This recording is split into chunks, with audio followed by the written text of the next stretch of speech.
Friends, आपका मेरी नई वीडियो में स्वागत है। देखो बच्चों, आज मैं तुम्हें गवर्नर के बारे में पढ़ाऊंगी। गवर्नर गवर्नर हमारा नॉमिनल हेड होता है। He and she is the nominal head of the executive assembly. Governor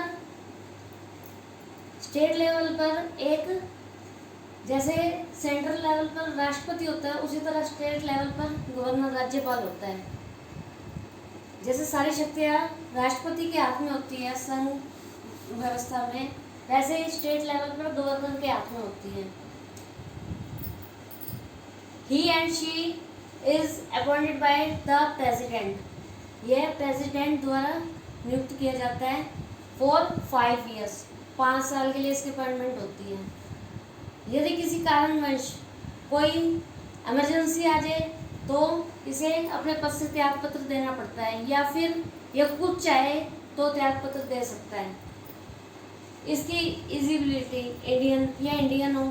दूसरा, can not member of government post, वो किसी भी गवर्नमेंट पोस्ट पर मेंबर ना हो। स्टेट लेवल पर कोई मेंबर ना हो और सेंट्रल लेवल पर भी गवर्नमेंट पोस्ट पर कोई मेंबर ना हो, और उसकी जो एज है वो 35 से कम ना हो। ठीक है। आगे हम उसकी पावर्स की बात करें तो एग्जीक्यूटिव पावर्स, उसके पास एग्जीक्यूटिव पावर्स होती है, कार्यपालिका शक्ति होती है। उसे राष्ट्रपति की सलाह से किसी भी मंत्री परिषद के मेंबर या लोक सेवा के मेंबर आदि की नियुक्ति करने का अधिकार है। वह स्टेट लेवल पर ये नियुक्तियां कर सकता है, चेयरमैन्स की, चेयरपर्सन्स की। ठीक है।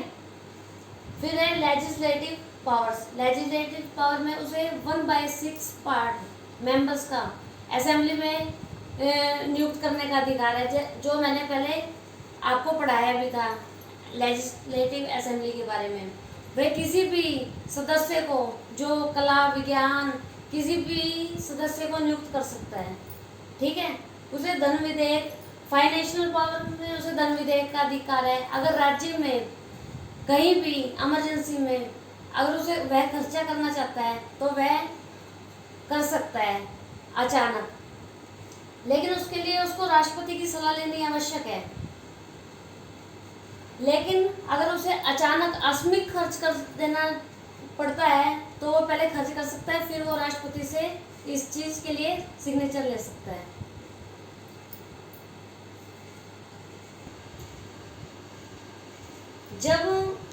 अगर जो हम विधायी शक्तियों की बात करें तो जैसे अधिवेशन ना चल रहा हो और कोई इमरजेंसी आ जाए तो उसको 2 हफ्ते के अंदर अंदर वो कानून पास करना पड़ेगा और राष्ट्रपति के पास भेजना पड़ता है, ताकि राष्ट्रपति उस पर अपनी सहमति दिखाएं।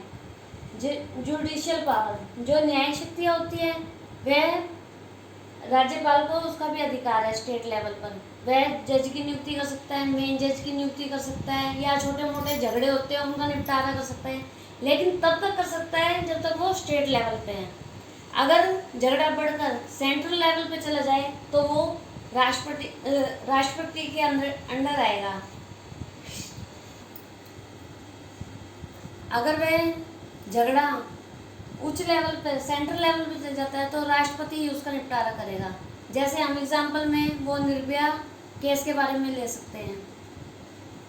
ठीक है।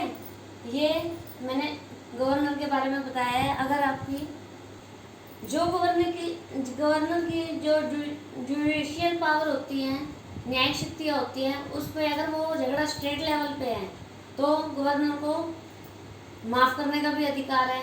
अगर गलती है तो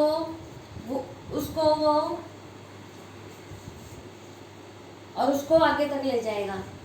अगर आपको मेरी वीडियो पसंद आई तो please like, share and subscribe कर देना।